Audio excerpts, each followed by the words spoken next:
በኢትዮጵያ ቴሌቪዥንም የሚያውቁ ሰዎች ይኖራሉ። ነጋድራስ በሚለው ፕሮግራም ላይ በዳኝነትም ፓስተር ነኝ ስላቸው አንተ ነጋድራስ ዳኛ ሆነ እንደገና ወይም እንደዚህ እየሰራህ እንደዚህ እንዴት ታደርጋለህ የሚል አስተሳሰብ አላቸው። ክርስትና በእሁድ የአምልኮ ስፍራ ብቻ የሚታጠር የሚወሰን አይደለም። ምን አይተህ ነው እየሰራሁ ባገለግል ያልከው?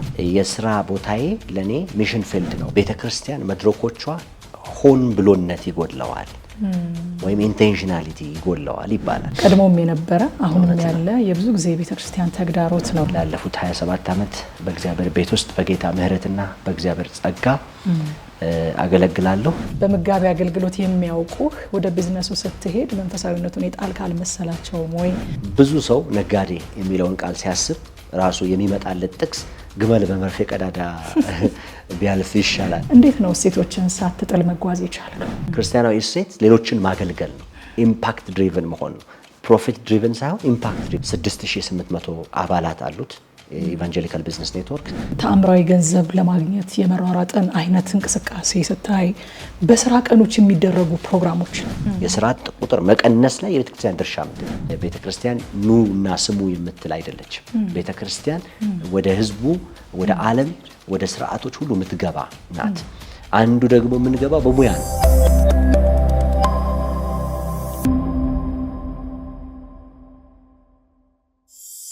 ጤና ይስጥልኝ የተወደዳችሁ የኒቆዲሞስ ሾው ተመልካቾቻችን፣ ይህ ኒቆዲሞስ ሾው ነው። አዘጋጅና አቅራቢዋ ትዕግስት እጅጉ ነኝ። በየሳምንቱ በዚህ ሰዓት በመላው ዓለም ሆናችሁ የምትከታተሉት የእንግዳ ፕሮግራሜን እንደተለመደው ይዤ ወደ እናንተ መጥቻለሁኝ። እንድትከታተሉኝ ግብዣዬ ነው። ውድ ተመልካቾች ዛሬም እንግዳ ይዤላችሁ መጥቻለሁ። ሳምንታዊ እንግዳዬ ዛሬ ከለመዳችሁ ትንሽ ለየት ያለ ቢሆንም በጣም በርካታ ጥቅሞችን የሚሰጡ ጉዳዮች ላይ እንነጋገራለን ብዬ አምኛለሁኝ። ፓስተር ፍጹም ንጉሴ እንኳን ደህና መጣ። እንኳን ደህና ቆየሽኝ። እንግዳዬ ስለሆንክ በጣም ደስ ብሎኛል። ብዙ ጊዜ በኒቆዲሞስ ሾው የእግዚአብሔርን ቃል የሚያስተምሩና በትምህርቱ ዙሪያ ላይ አንዳንድ በሚነሱ ጉዳዮች ላይ የሚነጋገሩ አገልጋዮችን ጋብዤ እንደማቀርብ ይታወቃል። ዛሬ ደግሞ የእግዚአብሔርንም ቃል የሚያስተምር ደግሞ በሌላውም አቅጣጫ ደግሞ ብዙ ጥበቦችን ሊያካፍለን የሚችል ሰው እንግዳዬ ስላደረግኩኝ በጣም ደስ ብሎኛል። እግዚአብሔር ያክብርልኝ። እግዚአብሔር ያክብርልኝ። እኔም ታንኪዩ ቲጂ። ፓስተር ፍጹም ማን ነው የሚለውን መጀመሪያ እስኪ ትንሽ ለተመልካቾቻችን ብሪፍ አድርገንና ከዛ ወደ ጉዳያችን እንገባለን። አመሰግናለሁኝ ቲጂ። እኔም እድሉን ስላገኘሁና በኒቆዲሞስ ሾው ላይ ተገኝቼ ካንቺ ጋር የእግዚአብሔርን ቃል እንድመካከር እንዳወራ እግዚአብሔርም እድሉን ስለሰጠኝ አንቺም ይህንን በር ስለከፈትሽ በጣም አመሰግናለሁ። የኒቆዲሞስ ሾው እንግዲህ እንግዳ ሆኜ ባልመጣም ተመልካች፣ ደንበኛ፣ ተጠቃሚ ነኝ። በአገልግሎትሽ በጣም እግዚአብሔር እየሰራ ስላለው ስራ በጣም ጌታን አመሰግናለሁ። ስለ ጽናትሽ፣ ስለ ትጋትሽ ጌታን በጣም እባርካለሁ። እግዚአብሔር ይባርክሽ፣ አንቺንም አብረውሽ የሚያገለግሉትን ወንድሞች፣ እናቶች። ያው እኔ ፍጹም ንጉሴ እባላለሁኝ። በሙያዬ እንግዲህ ያው የንግድ ባለሙያ ነኝ። በንግድ ስራ ተሰማርቼ በተለያዩ ተቋማት ውስጥ በኃላፊነት አገለግላለሁ። በራሴም ንግድ ላይ ተሰማርቼ እገኛለሁኝ። አገልጋይ ነኝ።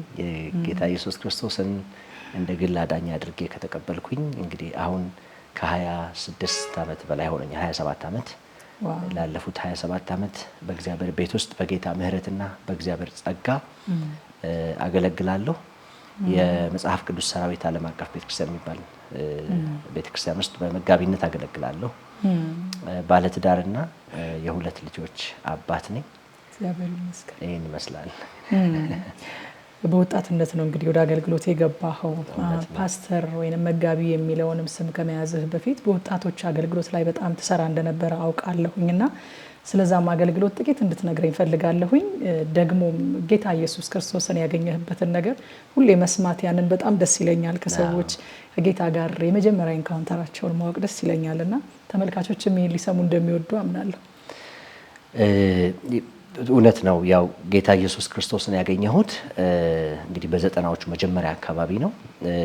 ነገር ግን እንግዲህ ኢየሱስ ክርስቶስን የማወቅ እድል ያገኘ ነው ደግሞ ወደ ቤተሰባችን 80ዎቹ አጋማሽ 86 ዓመተ ምህረት ከቤተሰቦቼ ጋራ በጎጃም ክፍለ ሀገር አካባቢ እንኖር ነበርና የወላጅ አባቴ መሐንዲስ ነው። በስራ ምክንያት ከቦታ ቦታ እየተዘዋወረ ወላጅ አባቴ ይሰራ ስለነበር በመሐንዲስነት ስራው ኢንጂነር ነው በማያው ጎጃም አካባቢ ወደ ፍኖተ ሰላም አካባቢ የሚባል ሀገር ለስራ ጉዳይ ተዛውሮ በሄደበት አጋጣሚ ወላጅ አባቴ ይታመማል እና ጥቂት በሱስ ውስጥ ነበረ። ከዛ የእውቀት ሰው ስለነበረ ያነባል፣ ይፈላሰፋልና ለሕክምና እርዳታ የምንሄድበት የመንግስት ሆስፒታል ውስጥ የሚሰራ አንድ ዶክተር በዚያ ነበረ እና ስሙንም አልረሳውም። ዶክተር ቴዎድሮስ ይባላል። ጊዜ እየሰጠ የአባቴን ሕክምና ጤንነት ሁኔታ እንዲሻሻል ብዙ ያግዝ ነበር እና ቀን ቀን መንግስት ሆስፒታል ሕክምና እርዳታ ይሰጠዋል። ማታ ማታ ደግሞ ቤት እየመጣ ከአባቴ ጋር ጊዜ ያሳልፋል።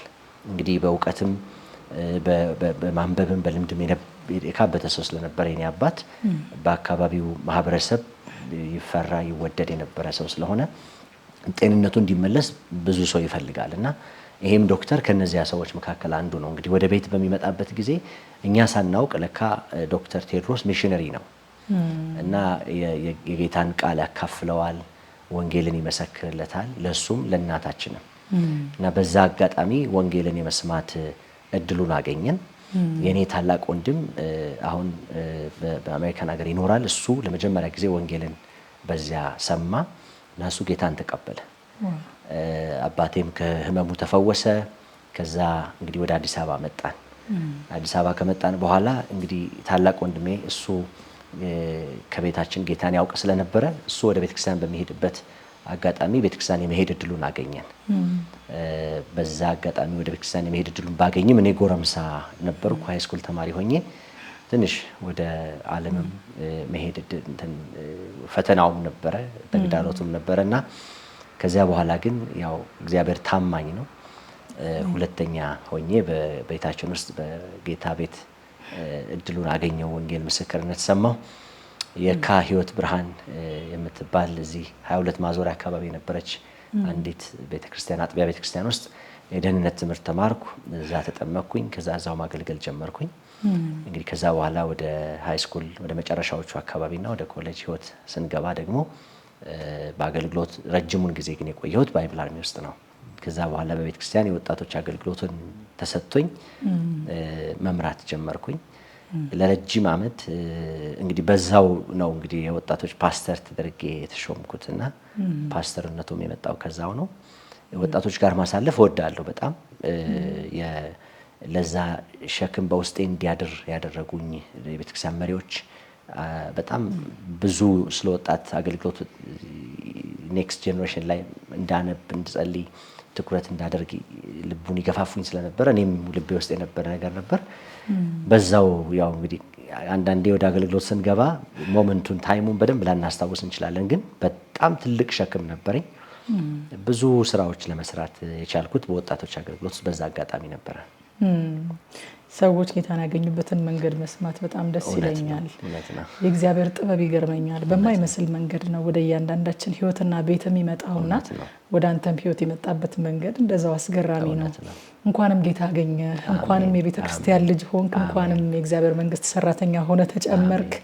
ባንተ ደግሞ እግዚአብሔር እየሰራ ስላለው ስራ እግዚአብሔርን እጅግ አድርጌ አመሰግናለሁ። በእውነት እኛ መንፈሳዊ ነው ብለን በምንቆጥረው መንገድ ብቻ ሳይሆን ሴኩላር ነው ብለን ገፋ ባደረግናቸው አቅጣጫዎች ሁሉ እግዚአብሔር ለክብሩ እንዴት እየተጠቀመብህና እየሰራብህ እንደሆነ በተዘጋጁ ፕሮግራሞችም ላይ ተገኝቼ አይቻለሁኝና ጌታን እጅግ አድርጌ አመስግኛለሁኝ። እንደው ወደ ጉዳዮቻችን አሁንም ከመግባታችን በፊት መንደርደር አበዛሁኝ? ምንም ችግር የለውም። በቢዝነሱ ዓለም ላይ እንደምትሰራ ይታወቃል። በተለያዩ ካምፓኒዎች ላይ በትልልቅ ኃላፊነቶች ላይ እንደምትሰራ ይታወቃል። እንደውም በኢትዮጵያ ቴሌቪዥንም የሚያውቁ ሰዎች ይኖራሉ። ነጋድራስ በሚለው ፕሮግራም ላይ በዳኝነትም ወደዛ ከመግባት በፊት መጋቢነትን ይዘህ ወደ ቢዝነስ ለመውጣት መጋቢነትን ይዘህ እንደዚህ አይነት ሴኩላር ስራ ለመስራት ትንሽ አልተቸገርክም ወይ? እንዴት ነበረ ትራንዚሽኑ? ሰዎችስ አልተቸገሩም ወይ? በመጋቢ አገልግሎት የሚያውቁህ ወደ ቢዝነሱ ስትሄድ መንፈሳዊነቱን የጣልክ አልመሰላቸውም ወይ? እንደገና ደግሞ በውጭ ያሉትም ሲያገኙህ ይሄ እንደው መንፈሳዊ ብቻ ነው ብለው ትንሽ አልተቸገሩም ወይ ሊቀበሉ? ትራንዚሽኑ ምን ይመስል ነበር?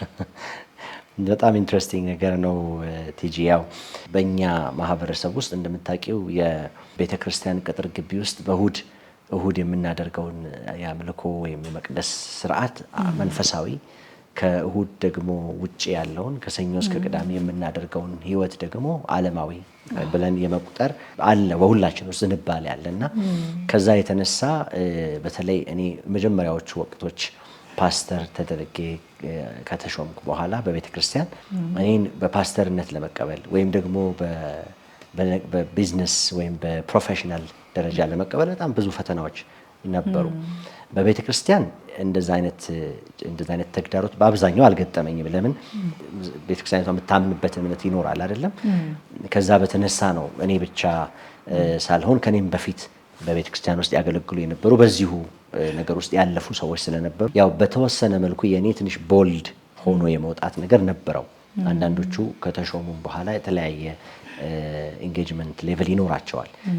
ሰውን ሁለንተና አንድ አድርጎ የመመልከት ወይም ደግሞ ሰዎች በሁሉ ስፍራ ክርስቲያኖች ናቸው ወይም አማኞች ሁሉ ካህናት ናቸው የሚል አስተሳሰብና መጽሐፍ ቅዱሳዊ አስተምሮ ስላለ ቤተክርስቲያን ውስጥ ብዛም አልነበረም። ግን ያው በአንድ አጥቢያ ቤተክርስቲያን ውስጥ ብቻ ስለማይወሰን አገልግሎት ከሁሉም ጋር ኢንተራክሽን ስለሚኖር ይሄ ነገር በጣም ፈተና ነበረው።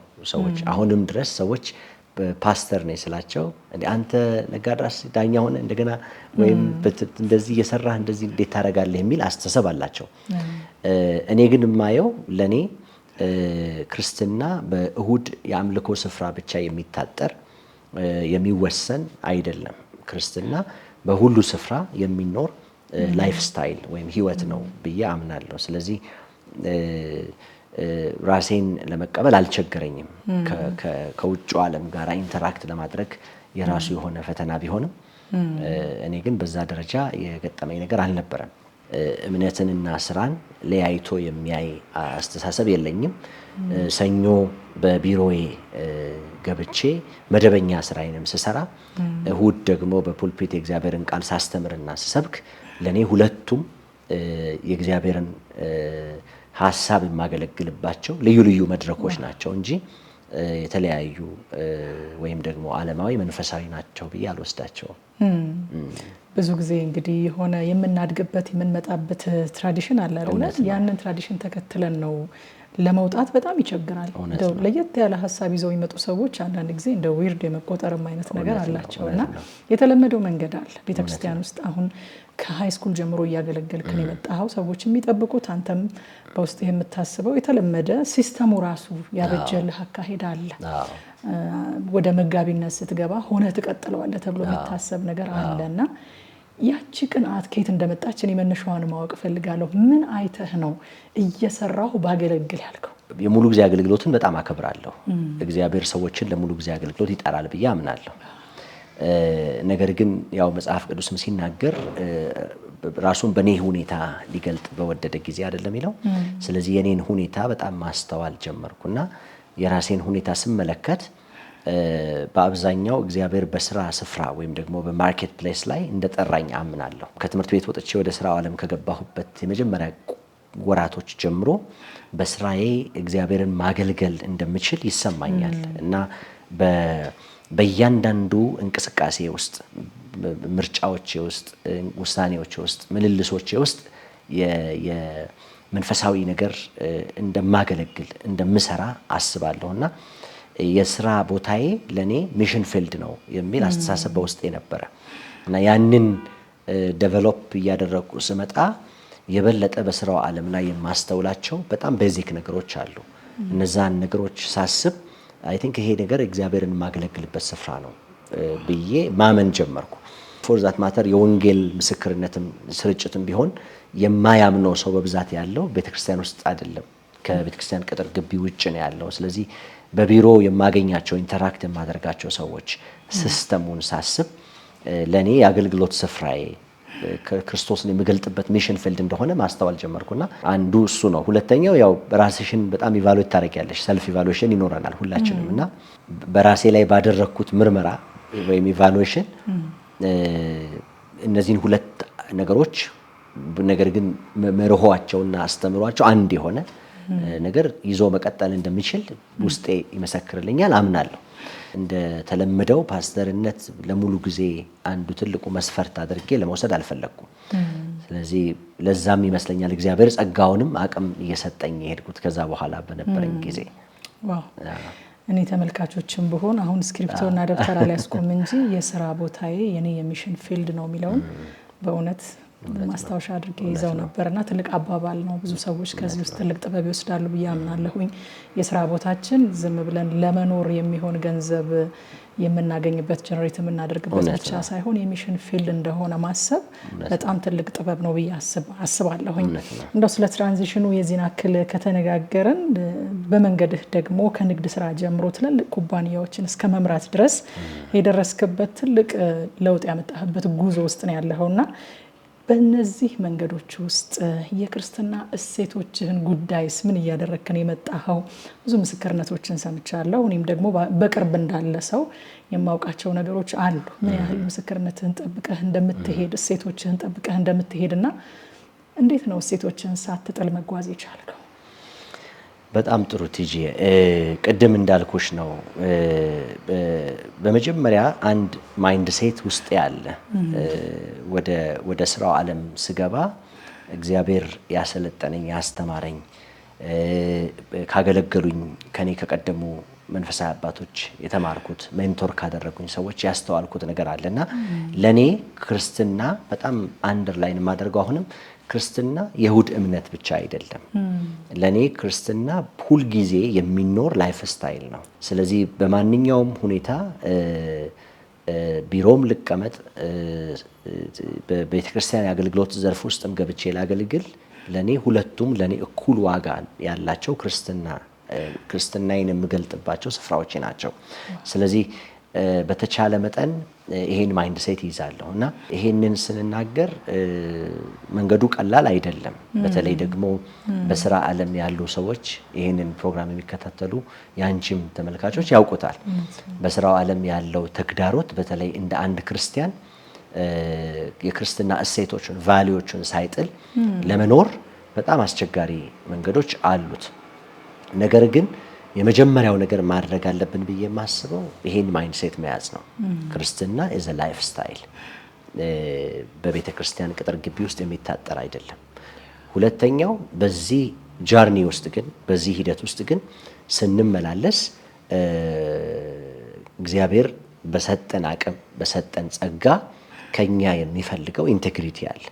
እኔ በመንገዴ እግዚአብሔር በሰጠኝ በየትኛውም እድል እና አደራ አድርጎ ባስቀመጠኝ በየትኛውም ስፍራ ሁልጊዜም እውነተኝነት፣ ቀጥተኝነትንና ግልጽነትን አስቀድሜ በሄድኩባቸው ቦታዎች ሁሉ እግዚአብሔር ከኔ ፊት ሲቀድም እና መንገዴን ሲባርክ አይቻለሁ።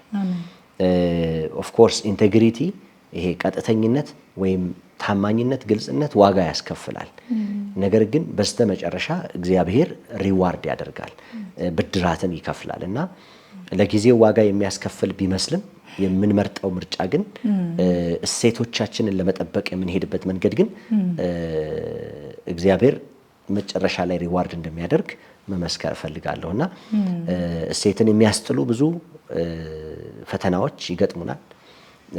ግን በጽናት ግልጽ ሆነን ታማኝ ሆነን ቀጥተኛ ሆነን ስንሄድ እግዚአብሔር ብድራት እንደሚከፍል አምናለሁ እና ያው ይሄ ሲኤስ ሉዊስ የሚባለው ታላቅ የሥነ መለኮት ሰው ኢንቴግሪቲ ማለት ይላል is doing the right thing when no one is watching you አይደል የሚለው። ማንም ሰው በማያይህ ቦታ ትክክለኛውን ነገር ማድረግ ነው። that's what ኢንቴግሪቲ ማለት እና ብዙ አቋራጭ መንገዶች ሊኖሩ ይችላሉ።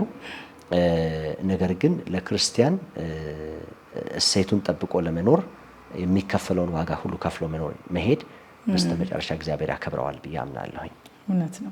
ወደ በኋላ ላይ በደንብ እንመጣበታለን። ይሄ የገዳማዊነት አስተሳሰብ ቀድሞም የነበረ አሁንም ያለ የብዙ ጊዜ ቤተክርስቲያን ተግዳሮት ነውና አንዱ ገዳማዊነትን ሰዎች የሚመርጡበት ምክንያት ገዳማዊነት ማለት ዓለማዊ ከምንላቸው ነገሮች ሁሉ ተለይቶ መንፈሳዊ የምንላቸው አክቲቪቲዎች ላይ ብቻ አክቲቭ መሆንና እነሱን ብቻ ማድረግ ያም ደግሞ ምንድነው አላማው ሲባል ራስን ከርኩሰት ለመጠበቅ በዓለም ካለ ከየትኛውም ነገር ራስን ፕሮቴክት ለማድረግ ነው እንጂ ብዙዎች በስንፍናም አይመስለኝም ስራ የማይሰሩት በጣም መንፈሳዊ ለመሆን ካላቸው ጥማት የተነሳ ነው ሐሳቡን የሚያራምዱትና በግል ህይወታቸው ላይ ሊመጣ የሚችለው ነገር ከመፍራት ህይወታቸውን ለመጠበቅ ከማሰብ አንፃር ነው። ግን ያው ትክክለኛው መንገድ የማሳየትና የተሻለ ነገር እንዲያደርጉ ሰዎች ለመርዳት ነው እኛም ይሄንን የምንነጋገረው እንጂ ማንንም ጀጅ ለማድረግ አይደለም። የግል ህይወትህ ላይ ያመጣውን ነገር ማወቅ ፈልጋለሁኝ። አሁን እንግዲህ ቅድም እንደተነጋገርነው በቢዝነሱ ዓለም ላይ ትልልቅ ኩባንያዎችን ከመምራት አንስቶ የተለያዩ ቢዝነሶችም ውስጥ በግልህ እየገባህ እየሰራህ የተለያዩ ትላልቅ ቦታዎችም ላይ በቦርድ አባልነትም ጭምር እያገለገልክ ትልልቅ ቦታዎች ላይ የተሳተፍክ እግዚአብሔር ስኬትን ሰጥቶህ ትገኛለህ። at the same time ደግሞ በቤተክርስቲያን ውስጥም በመጋቢነት እያገለገልክ ትገኛለህና አንዳንድ ጊዜ ሰዎች ሲያዩት ሁለት ቦታ የተወጠረ ሰው አድርገው ሊያዩም ይችላሉና የግል ህይወትህ ላይ ምን አይነት ኢንፍሉዌንስ አሳድረዋል እነዚህ ሁለት ነገሮች? የራሱ የሆነ የሚጠይቀው ዲሲፕሊን ይኖራል። እየሰሩ ማገልገል በተለያየ ተቋም ውስጥ መስራትና እንደገና the same time እግዚአብሔርን ማገልገል ሁለቱም በግል ህይወቴ የሚጋጩብኝ ነገሮች አይደሉም። በሁለቱንም መሰረታቸው ለኔ አንድ ነው። ምክንያቱም የሥራ ኃላፊ ሆኜ በመስሪያ ቤት ስራ ስሰራና በቤተክርስቲያን ደግሞ ቆሜ ወይም በቤተክርስቲያን ሊደርሺፕ ውስጥ ገብቼ ሳስተምር ወይም ሳገለግል ሁለቱም at the end of the day ሂዶ አንድ አይነት ጎል ነው ያላቸው። ሁለቱን ሰዎችን ማገልገል ነው ለኔ ግባቸው። ለምሳሌ በመስሪያ ቤቴ ውስጥ በተለያዩ ስቴክሆልደርስ ይኖራሉ። ኩባንያውን ከሚያስተዳድሩና በበላይነት ከሚመሩ ባለቤቶቹ ጀምሮ ሰራተኞች በስሬ ማስተዳድራቸው ሰራተኞች ሊሆኑ ይችላሉ፣ ወይም በፒር አብሮኝ የሚሰሩ ሰራተኞች ሊሆኑ ይችላሉ፣ ደንበኞቼ ሊሆኑ ይችላሉ፣ አቅራቢዎች አጋሮች ሊሆኑ ይችላሉ። ሶ ፓርትነርስ፣ ቬንደርስ፣ ካስተመርስ፣ ስቴክሆልደር ምንላቸው በሙሉ እነዚህን ሁሉ የማገለግልበት መድረክ ነው ለኔ። በተለያየ ካፓሲቲ በመንግስትም በግልም ተቋም ውስጥ ገብቶ መስራት ለኔ ሰዎችን ማገልገል ነው። ስለዚህ መሰረቱ ሰውን የማገልገል መሰረት ነው። በእግዚአብሔር ቤት ውስጥ መጥተሽ ስትሰሪና ስታገለጊ at the end of the day ለሰዎች ጥቅም ለእግዚአብሔር ክብር ነው የምታደርጊ ሁሉን የምታደርጊበት። ስለዚህ እኔ ጋር ምንም አይነት ኮንፍሊክት የላቸው ነገሮቹ። ነገር ግን እኔን በዚህ ውስጥ ግን የመሰርተውኛል ዲሲፕሊንድ እንደሆን በዚህ አይነት መንገድ ከሆነ የምቀጥለው እንዴት ነው ህይወቴን ምመራው ብዬ ራሴን በደንብ እንድመለከትና በዛ ውስጥ በጣም ዲሲፕሊንድ ሆኜ ህይወትን እንድመራ ያሳደረብኝ ተጽዕኖ አለና ያ ተጽዕኖ በጎ ነው። በተቻለ መጠን ጊዜን በአግባቡ እንድጠቀም ከዛ ደግሞ ብዙ ራሴ ላይ እንድሰራ እንዳነብ እንድማር ካፓሲቲን ቢልድ እንዳደርግ ይጠበቅብኛል። ስለዚህ በሁሉም ቦታ ምሳሌ ሆኖ በሁሉም ቦታ አገልጋይ ሆኖ ለመታየት በተቻለ መጠን ራስሽ ላይ በጣም መስራት ይኖርብሻልና ለዛ ደግሞ ዲሲፕሊን ያስፈልጋል። ጌታ ጸጋውን እየሰጠኝ በዛ ውስጥ አልፌያለሁ። ፕሬሸር እንዳለው መካድ አንችልም መቼም። አገልግሎት ብቻውን በራሱ እንዴት አድካሚ እንደሆነ የሚያገለግል ሁሉ ያውቀዋል። በስራው ዓለም ላይ ደግሞ ብቻውን ያ በራሱም እንዴት ጊዜንና ራስን ማሳደግ የሚጠይቅ ነገር እንደሆነ እናውቃለንና ሁለቱ አንድ ላይ ሲሆኑ ደግሞ ጫናው እንደሚጨምር እናውቃለን። ግን አንዳንድ ጊዜ ፕሬሸሮችን መፍቀድ ደግሞ ጥሩ ይመስለኛል አይደል? ማክሲማይዝ ያደርገናል ያሳድገናል ብዬ አስባለሁኝና ያንን በማድረግ ተጠቅመሃል ብዬ አስባለሁ። እስኪ ለአገልግሎቱ ከሰጠኸው ትኩረት ደግሞ ትንሽ ነገር ብናነሳ ደስ ይለኛል። ምክንያቱም እንደው አገልግሎቱን እንደነገሩ እያደረግክ እዛ ጋር በጣም ኢፌክቲቭ ይሆንክ እንዳይመስል አገልግሎቱን በተመለከተ ደግሞ በቂ የትምህርት ዝግጅት አድርገህ እንደሆነ የምታገለግለው አውቃለሁና እሱን ትንሽ ነገር ሁልጊዜም እግዚአብሔር በረዳኝ መጠን ቅድም ስናነሳ ነበር አይደለም? መክብብ 9 ወደ ቀረጻው ከመግባታችን በፊት መክብብ 9:10 የህይወቴ መርህ አድርጌ የምጠቀምበት በጣም የእግዚአብሔር ቃል ነው። አንተ በምትሄድበት በዚያ ዕውቀትና ስራ ሐሳብ የለም ይላል አይደለም? እጅህ ለማድረግ የምትይዘውን በሙሉ ኃይልህ አድርግ ይላል። በሙሉ ኃይል አንድን ነገር በማድረግ አምናለሁ። ቅድም እንዳልኩሽ እንግዲህ ሁሉን ነገር የምትማሪው ወይም ባጠገብሽ ካሉ እግዚአብሔር ከሰጠሽ መሪዎች ሊሆን ይችላል። የተጠጋኋቸው መሪዎች አገልግሎቱን የሚይዙበትን አያያዝ ከልጅነት ጀምሮ አይቻለሁና ከቤተሰብም ቢሆን ያንን ትሬንድ ተከትያለሁና ለአገልግሎት በጣም ዋጋ በመስጠት ስለማምን በበቂ ዝግጅት አገልግሎትን ማድረግ አንዳንድ ጊዜ ለአንድ ስብከት ወይም ለአንድ በጣም አነስተኛም አገልግሎት ቢሆን ስብስብ ብዙ ሰዓታት የፈጀ ጥናት፣ ጸሎት፣ ዝግጅት ማድረግ እንዳለበት አምናለሁ። ምክንያቱም ሁሉም ሰው ስነ መለኮት ትምህርት ቤት ገብቶ ወይም ቴዎሎጂ ስኩል ገብቶ የመማር እድል ላይኖረው ይችላል። ግን እግዚአብሔር ደግሞ እድሉን ሲሰጥ ጊዜው ሁኔታው ሲመቻች ደግሞ በትምህርት ቤት ገብቶ ደግሞ መማር ያስፈልጋል፣ ራስን ማብቃት ያስፈልጋልና በዛ አቅጣጫ እንግዲህ የስነ መለኮት ዝግጅት አለኝ። በማስተርስ ኦፍ ዲቪኒቲ የስነ መለኮት ትምህርት ዝግጅት አለኝ። ይሄ ዛሬ የመጣ ሳይሆን ገና ከ19 ዓመት ጀምሮ 19 ዓመት በፊት ጀምሮ በዲፕሎማም ትምህርት ቤት ገብቼ የመማር እድሉ ነበረኝና ሁልጊዜም ለማወቅ ሁልጊዜም አዲስ ነገር ለማግኘት የሚፈልግ ጉጉት አለኝ። ስለዚህ ለርነር መሆን በጣም ተገቢ ነው ብዬ ስለማምን እንዲህ አንዱ እንግዲህ ረዳኝ በዛ አቅጣጫ መማሬ ነው ብዬ አስባለሁ። አንደኛውን ሲይዙ ሰዎች አንደኛውን የሚጎዱ ይመስላቸዋል። አንዱን ሲይዙ አንዱን እንዳይጥሉ ይፈራሉና በእግዚአብሔር ጸጋ ሁለቱንም እውነት ነው በብቃት ማድረግ የሚቻልበት መንገድ እንዳለ መረዳት እንዲችሉና ይሄንን የእግዚአብሔርን ጸጋ የመጠየቅ ድፍረትን ማግኘት እንድንችል ነው ሁላችንም ይሄንን ያነሳሁት። እንግዲህ እግዚአብሔር አንድ አገልጋይ ውስጥ አንድ ነገር ሲያስቀምጥ ለሱ ብቻ ነው ብዬ አላምንም እኔ እና እግዚአብሔር አንተ ውስጥ ያስቀመጠውን ይሄንን ነገር ሰዎች በስራ ቦታቸው ማርኬት ፕሌስ ላይ እግዚአብሔርን ማክበርና እግዚአብሔርን ማገልገል ይችላሉ የሚለውን ይሄንን ሐሳብ ደግሞ ራእይ ሆኖ ውስጥ ተጸንሶ ተወልዶ ደግሞ ያየነው ነገር ፍሬ ሆኖ ያየነው ነገር አለ። አሁን የኢትዮጵያ ወንጌላውያን ነጋዴዎች ኔትወርክ የሚባል ያንን አቋቁማችሁ ደግሞ በዛ ውስጥ ትልልቅ ስራዎች እየተሰሩ እንደሆነ አንድ ፕሮግራም ላይ ተገኝቼ እኔም አይቻለሁኝ። በዚህ መጠን ይሄ ሁሉ ቁጥር ያለው ነጋዴ ንግድህን ቢዝነስህን እግዚአብሔርን ልታከብርበት ትችያለሽ የሚልን ሐሳብ ለመጋራት ተሰብስበው በአንድ ስፍራ ላይ ሳይ በጣም እግዚአብሔርን አመስግኛለሁኝ። እስኪ ስለዚህ ኔትወርክ አመሰራረትና ራእዩ ምን ይመስላል፣ ምን አይነት ስራዎችስ እየተሰሩ አሉ የሚለውን ነገር ንገረን። ያው እግዚአብሔር ይባርክሽ ቲጂ። እንግዲህ ቅድም እንዳልሽው በጣም መሰረታዊ ነገር ነው ያነሳሽው። እግዚአብሔር በጣም ትንሽ ሰናፍጭ ቅንጣት የምታክል ዘር በእኛ ውስጥ ሲያስቀምጥ የእግዚአብሔር ሐሳብ ማወቅና መረዳት አይ ቲንክ የሁላችንም አሳይመንት አደራ መሆን አለበት ብዬ አስባለሁ። እግዚአብሔር አንድን ሰው ወደ ትምህርት ቤት ሲልክ፣ እግዚአብሔር አንድን ሰው ወደ ትዳር ሲያመጣ ወይም እግዚአብሔር አንድን ሰው ወደ ሆነ የተለያየ ኃላፊነት ውስጥ ሲያመጣ ኃላፊነቱ ለኛ የልብ መሻት ወይም የፍላጎት ብቻ መጠቀሚያ አድርጎ መመልከት ወይም ከዛ ኃላፊነት የሚወጣው ነገር እኛና በእኛ ዙሪያ ያለውን ብቻ አድርጎ ማየት ተገቢ ነው ብዬ አላስብም። ምክንያቱም ይሄ መጽሐፍ ቅዱሳዊም ስላልሆነ እግዚአብሔር ወደ አብርሃም ቤት ሲመጣ ጉዳዩ የአብርሃም የሳራና ከነሱ የሚወለዱት ልጆች ጥያቄ ብቻ አልነበረም። በአብርሃም ውስጥ በሳራ ውስጥ የታየው ይስሐቅ ብቻ አይደለም። እንግዲህ ኔሽን ነው የታየው። እስራኤል የምትባል ሀገር ነች የታየችው። ከዛም በኋላ እግዚአብሔር መጠሪያ ሊያረጋቸው እንግዲህ አሁን ሰብስቲቲዩት ነው የምንለው እግዚአብሔር ራሱን በምትክነት መጠሪያ አድርጎ ያስቀመጠው በመጽሐፍ ውስጥ የአብርሃም የይስሐቅ የያዕቆብ አምላክ ብለን ነው የምንጠራው።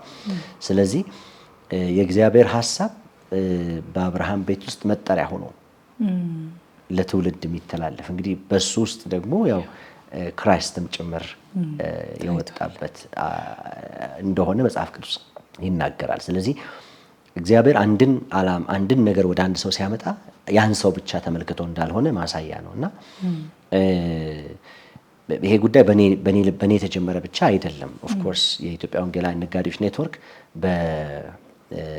አሁን እንደገና ራሱን ሪበርዝ አድርጎ በኢትዮጵያ ወንጌል አማኞች አብያተ ክርስቲያናት ካውንስል ፈቃድ አግኝቶ እየተንቀሳቀሰ ቢሆንም አስቀድሞ አባቶች በጸሎት የዘሩት እንደሆነ እናምናለን እና እኛ ያንን ዘር እያጠጣን እንደሆነ እየተንከባከብን እንደሆነ ነው የምናስበው።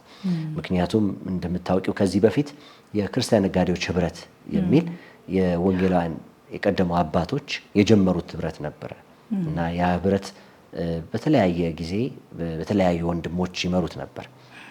እንግዲህ ነጋሽ ሰለሞን ሉሉ፣ ነጋሽ ሰለሞን አለምሰገድ እና የነሱ ባቾች የነሱ ትውልድ ያንን አገልግሎት ሲመራ ቆይቷል እና ይሄንን እኔ ተማሪም እያለሁ በትምህርት ቤት ሰማ ነበር እና እንደውም ደንበል ላይ ጸሎት ነበራቸው እና ወደዛ ጸሎት እየሄድን እኛ ራሳችን ለአገልግሎት ፈንድሬዝ እንጠይቅ ነበርና እስረኞችን ይጠይቁ ነበር፣ የታመሙ ሆስፒታል ያሉ ወንድሞችን ይጠይቁ ነበር።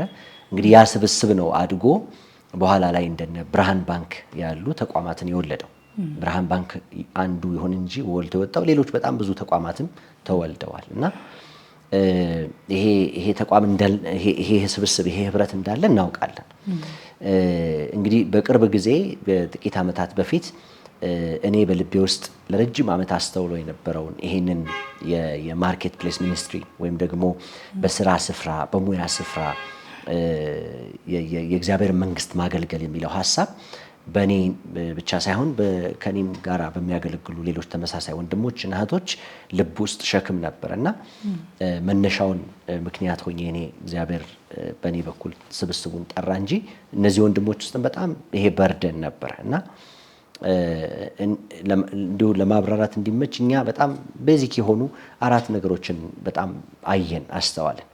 የመጀመሪያው ነገር በኋላም እናነሳዋለን፣ ግን በቤተ ክርስቲያን ውስጥ ያለው የሳክሬድ ሴኩላር የምንለው ወይም ደግሞ ዓለማዊና መንፈሳዊ ዲቫይድ ይሄ ነገር በጣም በብዙዎች ዘንድ ይስተዋላል። እንግዲህ ብዙ ሰው ነጋዴ የሚለውን ቃል ሲያስብ ራሱ የሚመጣለት ጥቅስ ግመል በመርፌ ቀዳዳ ቢያልፍ ይሻላል ባለጠጋ መንግስተ ሰማያትን ሲወርስ እና ሁልጊዜ ነጋዴን ከዓለማዊነት ወይም ደግሞ አንድ ሰው በሙያ በፖለቲካም ይሁን በተለያየ ኃላፊነት ውስጥ ይሰራል ሲባል ዓለማዊ እንደሆነ አድርጎ ማሰብ፣ ጻድቅ እንደሆነ አድርገን እናስባለን፣ ሌስ ራይቸስ እንደሆነ በጣም አድርጎ የማሰብ በቤተ ክርስቲያን በምስባኩ ውስጥ ያለውን የመቅደስ ስራ ደግሞ በጣም ከፍ ያለ ጽድቅ አድርጎ ማሰብ መቁጠር በጣም ይስተዋላል። ይሄ በህይወታችን በአኗኗራችን ይገለጣል። ሁለተኛው ኖቲስ ያደረግነው ነገር ደግሞ ምንድነው? ያው በዜጎች አይደለን ኢትዮጵያ ውስጥ ስንኖር እንደ ሀገር የንግዱ ስርዓት ምን ይመስላል፣ የሙያው ዓለም ምን ይመስላል ብለን ስናይ በጣም ብዙ የምናያቸው ነገሮች መጽሐፍ ቅዱሳዊ እሴቶችን የጠበቁ አይደሉም። ከጊዜ ወደ ጊዜ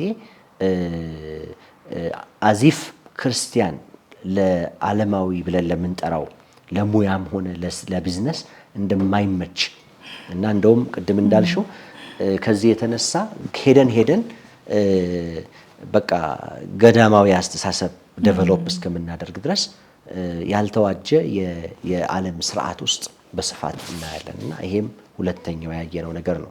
ሶስተኛው ይሄ ማህበራዊና ኢኮኖሚያዊ ችግሮቻችንን በጣም አስተዋለን። ቤተክርስቲያን የማህበረሰቡ አንድ አካል ናት፣ የሶሳይቲው አንድ አካል ናት። የኢኮኖሚ ችግር ይመለከታታል፣ የማህበራዊ ችግሮች ይመለከቷታል። የምናያቸው በስፋት የምናያቸው ችግሮቻችን የኛው ችግሮች ናቸው።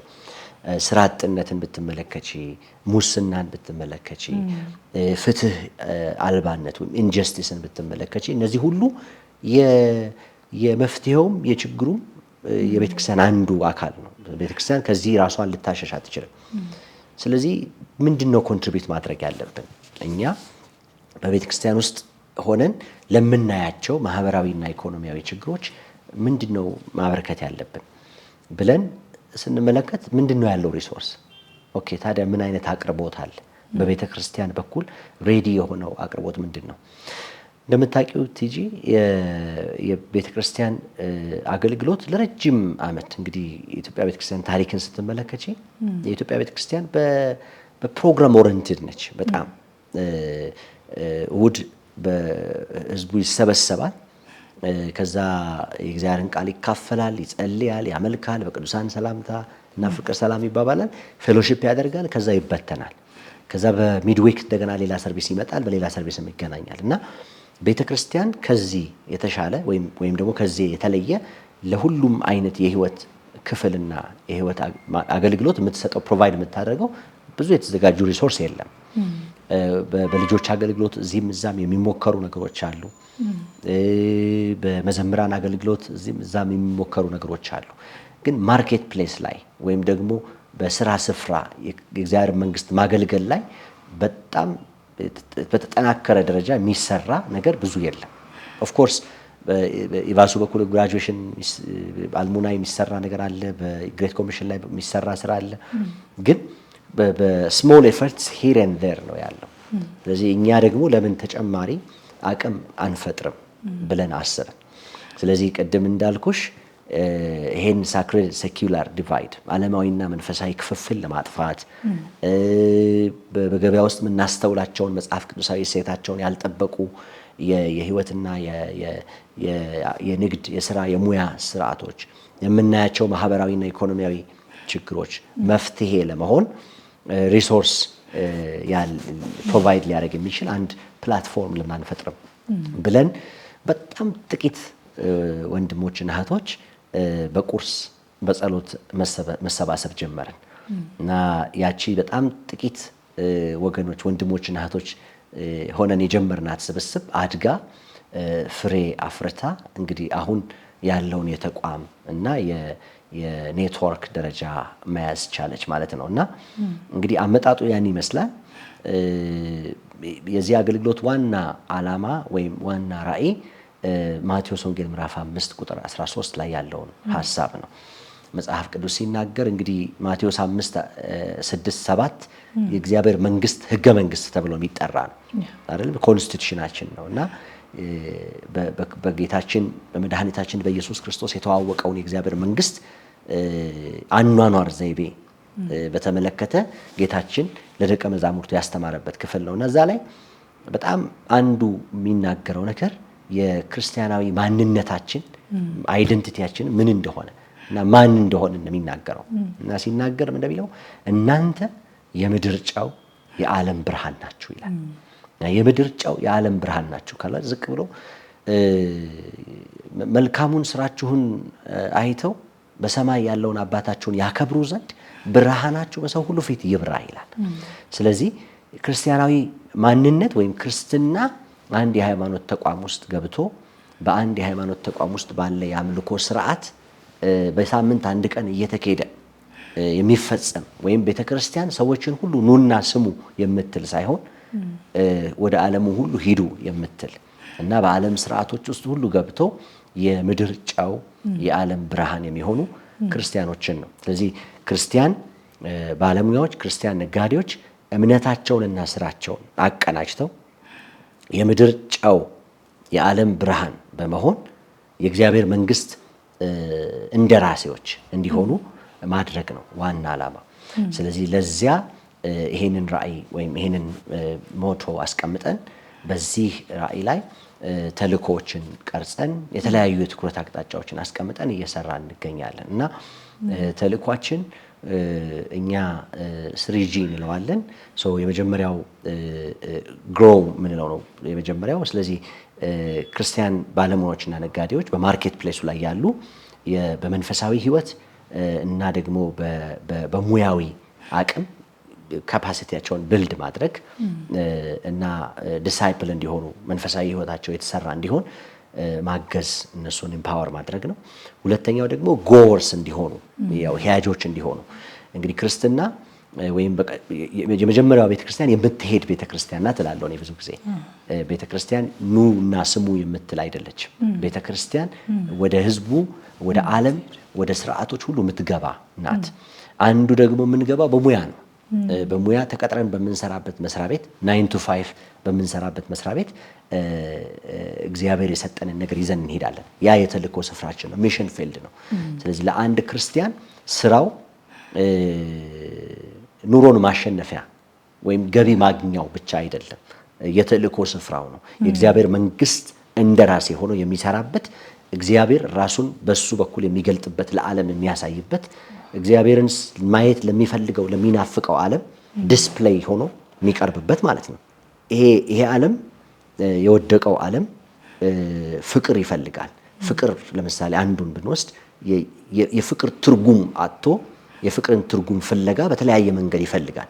ይሄ የፍቅርን ትርጉም ላጣ ዓለም የክርስቶስን ፍቅር ማሳያው አብሮሽ የሚሰራው የስራ ባልደረባሽ ዲስፕሌይ ያደረገው እግዚአብሔር ፍቅርን ባንቺ በኩል ነው።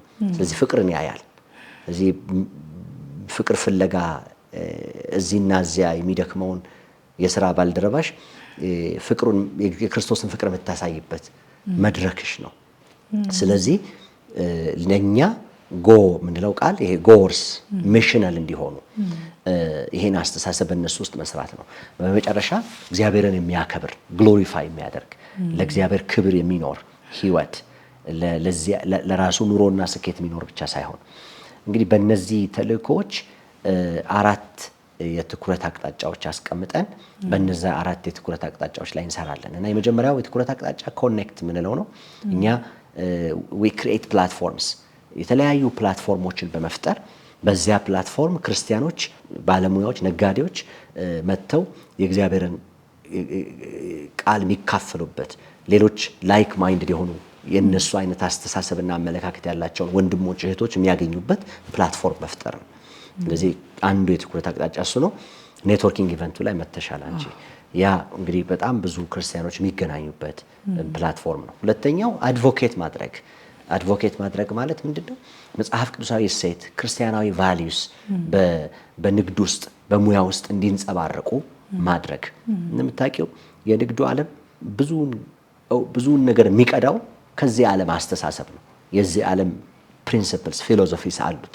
ለምሳሌ ካፒታሊዝም የዚህ ዓለም አስተሳሰብ ነው አንዱ የዓለምን የኢኮኖሚ ስርዓት ሚቃኝ ማለት ነው። የኢኮኖሚ አስተሳሰብ ነው ካፒታሊዝም ደግሞ የሚለው ምንድነው? ግሪድ ኢዝ ጉድ ነው የሚለው ወይም the survival is the fittest ነው የሚለው። የካፒታሊዝም አስተሳሰብ ይሄ ነው። ምን ማለት ነው? ፊት ያደረገ ሰው ብቻ ነው ሰርቫይቭ የሚያደርገው በአስተሳሰብ ውስጥ። ስለዚህ በዚህም ይሁን በዚያ ወንድምሽን ጥሎ ተወዳዳሪውን አሸንፎ የበላይ ሆኖ በልጦ መገኘት ነው። በዓለም ላይ አንዱ ኩባንያ ከሌላው ኩባንያ የሚወዳደረው በዚህ ነው። ስለዚህ ክሬት ያደርጋሉ፣ ኢኖቬት ያደርጋሉ፣ ማስታወቂያ ይሰራሉ፣ ብዙ ገንዘብ ይመድባሉ፣ ኤኒ ስትራቴጂስ ኢምፕሊመንት ያደርጋሉ የበላይና በልጦ ለመገኘት ሲሉ። ክርስቲያናዊ እሴት ደግሞ እሱ አይደለም። ክርስቲያናዊ እሴት ሌሎችን ማገልገል ነው። ኢምፓክት ድሪቨን መሆን ነው። ፕሮፊት ድሪቨን ሳይሆን ኢምፓክት ድሪቨን ማህበረሰብን መለወጥ ነው። ሰዎችን ማገልገል ነው። ለአገር ብልጽግና ለአገር ጥቅም መኖር ነው። ስለዚህ እነዚህ እሴቶች ላይ አድቮኬት መደረግ አለበት። ያው እኔ በአብዛኛው እንግዲህ በዓለምም በዛኛው ዓለምም በስፋት በተለያዩ ሚዲያዎች ላይ እንደምናገረው ቢዝነስ it's not all about profit, it's about impact። ምን ያህል አተረፍን ሳይሆን ምን ያህል ለውጥ አመጣን፣ ምን ያህል ኢምፓክት አመጣን ነው መሆን ያለበት ብለን መቃኘት አለበት። ይሄንን አድቮኬት እናደርጋለን እንደ አንድ ክርስቲያን ኔትወርክ ማለት ነውና በስተመጨረሻ ደግሞ ሪሶርስ ሼር እናደርጋለን። እንደምታውቂው ከብርሃን ልጆች የበለጡ ናቸው ይላል። የጨለማ ልጆች በጣም የተሻሉ ናቸው እነሱና ብዙ ነገሮችን እንሰማለን እናያለንና እኛ እኔ ጋር ያለ ሪሶርስ ወንድሜ ጋር የለም፣ ወንድሜ ጋር ያለ ሪሶርስ እኔ ጋር የለምና ሪሶርስ ሼር ብናደርግ የእውቀት፣ የልምድ፣ የክህሎት፣ የስልጠና እነዚህን ሪሶርሶች ሼር የምናደርግበት ፕላትፎርም መፍጠር።